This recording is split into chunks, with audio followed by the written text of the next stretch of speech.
Hello everyone and welcome back to my channel. So today I found a really interesting version of a popular creepypasta, Jeff the Killer.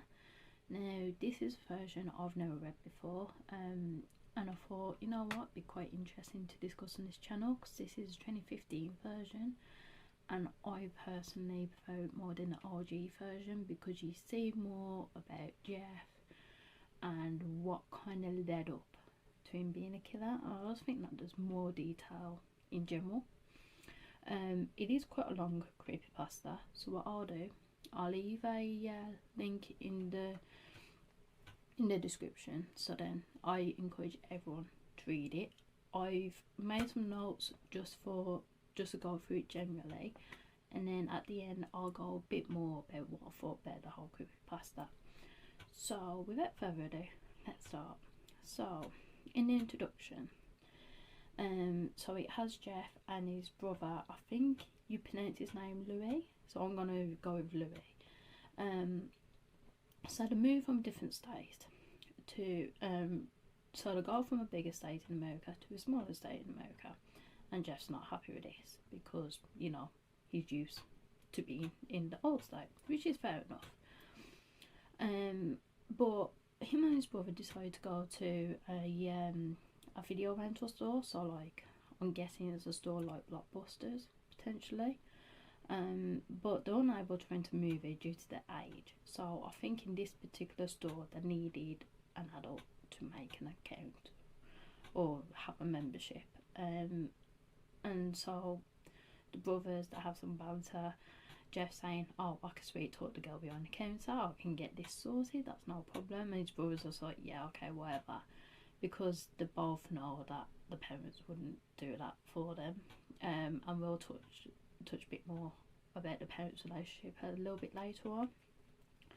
But while they're having the banter inside the store, the female store clerk that Jeff was going to try and charm interrupts them, because there are three boys called Randy, Keith and Troy, and these boys are going to be very important in the rest of this creepypasta.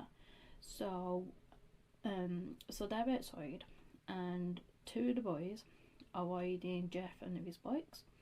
So Jeff goes out there, they both go out there, and Jeff tries to come approach first and explains they're new to the neighbourhood, like, you know, they're just going to the video rental store, like, you know, can you get off our bikes? But the boys were mean to Jeff, and even though they was mean to Jeff, he was still trying to be civil at this point. But the boys, they were not having it, you know, typical buddies. So then at this point Jeff stands up for himself, and then the boys were getting worse with their insults, insulting both him and his brother.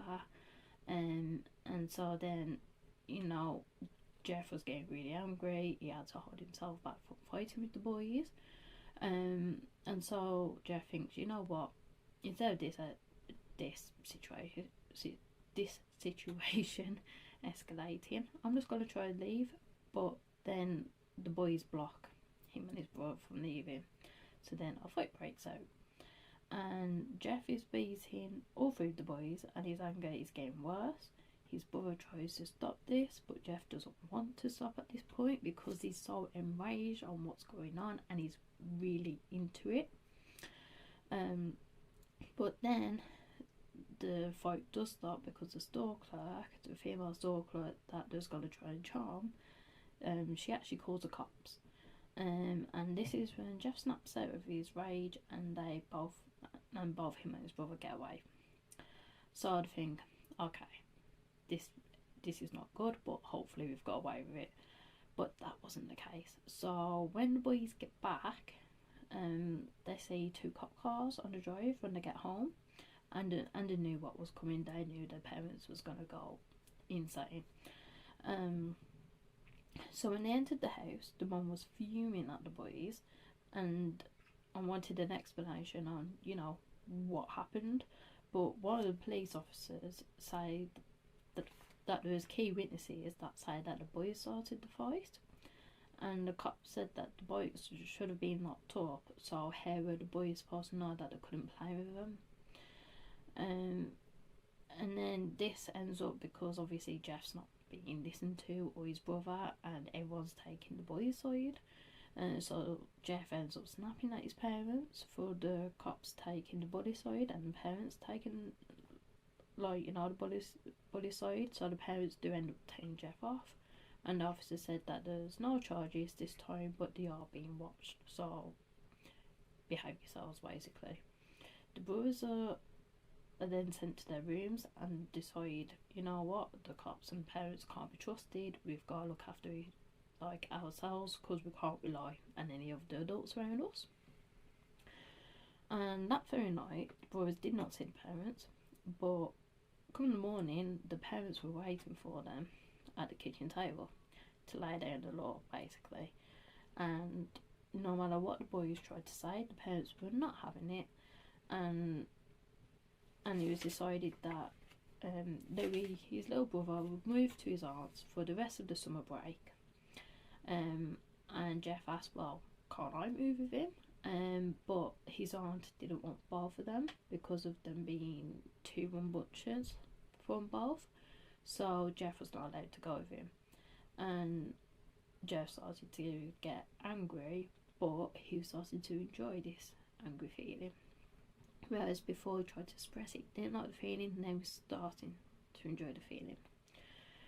And then the next day, Jeff's mum woke him up and said to make friends with Randy, one of the bullies. Jeff said, no, that's not going to happen. But his mum said, do this and your brother can come back. So Jeff reluctantly agrees. And he has to play nice at Randy's house and to his family. And as Randy and Jeff were talking, they actually found some common ground. They was both forced by their parents to take classes that they had no interest in, just so then the parents could brag. So then when had all these trophies, it was like, oh yeah, my son's doing this, like, you know, just to make them look good, basically. And then Jeff and Randy, they're getting on well, and then they hear that the parents have left the house, so it's just Randy and Jeff in the house now. And Randy invited Jeff to see some cool stuff in the garage. And so Jeff's like, okay, yeah, I'll come see the interesting stuff, why not? So Randy showed Jeff his dad's flare gun, and loads it, then explained his dad showed him how to use it, and that he, I'm guessing when his parents aren't in the house, uses it on trees at the back of his house, but maybe he doesn't need a tree this time. So obviously Jeff was startled by this and tried to go back into the house, tried to play it off like, you know, okay, let's just go back, that's cool gun, but, you know, let's just go back now. But then he was blocked by Keith and Troy, the other two bullies. So now he's in the garage and he is surrounded by the three bullies that he had a fight with previously, so obviously this is not going to be good. So at this point Jeff asks, well, what's going on? And Randy says that Jeff owes them an apology, but there's not going to be any fighting. Instead, Jeff needs to stand there and let all three boys just beat him up, basically. And then go home, and he'll tell his mum that he wasn't feeling very well and that he walked home. And to never talk to them again if they see him again. Jeff said no, but Randy raised a flare gun at Jeff, and this made Jeff feel the rage that he's feeling before, and he loved the feeling, so he assessed the situation, and then he smiled. And when he's asked, well, why are you smiling, Jeff then proceeds to lunge at Randy and beat him to the floor. Then it was Troy, who he also beat to the floor. He did end up pinning him up against a wall, punching him multiple times, and then he slid down the wall. And then lastly but not least, it was Keith. He tried to escape Jeff, but Jeff was blocking the only exit, and so Jeff ends up beating him to the ground as well. And then Jeff asked all three of the boys, well, is that enough, or do you want more? And then the boys were like, you know what, that's enough, like, you know, that's it. And then just as they had this confrontation, they heard that the parents' car come back. So Randy had panicked, thinking, I'm gonna be in a lot of trouble here if I find my dad's flare gun that I'm not supposed to have. And in his panic, the flare gun hit the ground and hit Jeff in the face. So basically, because he was already loaded, he accidentally cocked it with his thumb, and then when it dropped to the ground, it fired right in Jeff's face. And then Jeff blacked out, and when he woke up, he was in the hospital. So now, when Jeff wakes up in the hospital, he's unable to speak because he's on a lot of medication. So he can hear what's going on, but he can't actually respond to what people are saying around him, but he can hear everything. And he hears his parents talk to the doctor, who explained he has severe burns on left side of his face, but he will be fine. It will be a long recovery, but they don't know the full damage to his left eye yet, as he needs to see a special doctor for his eye. And his mom kept on asking about his face, and he was just like, look, as long as you take the antibiotics, you know, we fix his face, it'll be fine. But his mum was just like, no, what about the look of his face, his appearance? And the doctor's like, well, that's the least of your concerns. Like, you know, the main concern is the health, and then you can look at plastic surgery and stuff rather down the line. But his mum was not happy about this. And then his parents asked his brother to go out the room, and while he's out the room, bear in mind that Jeff can hear all this discussion, his mum's on about homeschooling Jeff because it'll be embarrassment, how no one will want to be his friend or their friends anymore, and that he can't be leaving the house with his face all scarred up from this incident. And it also comes to light that Randy, Keith and Troy lied about what happened. So they said that Jeff had found a flare gun, he was playing with it, and he shot himself in the face. And his parents actually believed this. So this is not going to bode well, because, you know, well, I don't get why they believe this, but this is what they believed. And then when Jeff did wake up, he was in the hospital for a few days. He didn't look at his face for a few days until the last day, when he asked the nurse that he did get along with, say, can I look at my face? And she said, are you sure? Do you want your parents present? And he was like, you know what, no, I just want to look at my face. And when he sees his face, he sees that he's got loads of scarring on the left side of his face. He also looks like he's smiling on the one side, and that his left eye is completely white. He closes his right eye and realises that he's blind in his left eye. And the car ride from the hospital was silent. And when they do get home, Jeff's brother asked about food and said, you know, Jeff should choose as he's coming home. But his parents just told the boys to go to sleep. And his parents went to their room as well.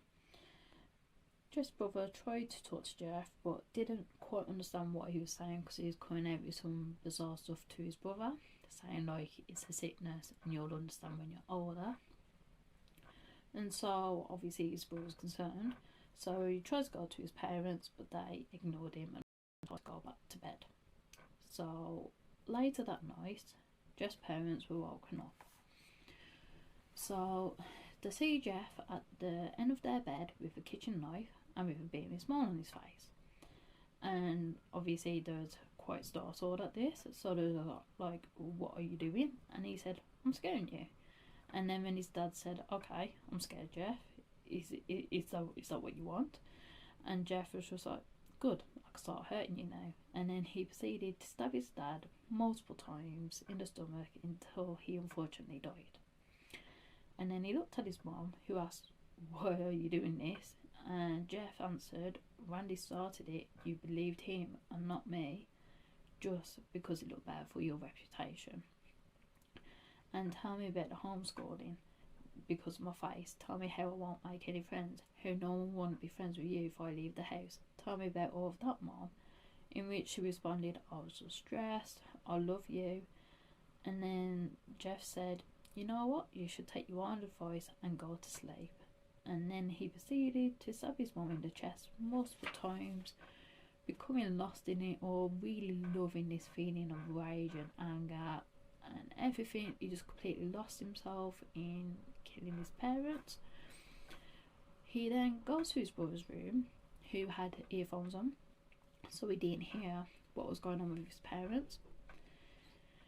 Takes off the earphone and says, you're free now, and that he loves him before vanishing into the night. So thank you for listening. Like I say, I do recommend everyone watches that, and I'll see you all in the next one. Goodbye.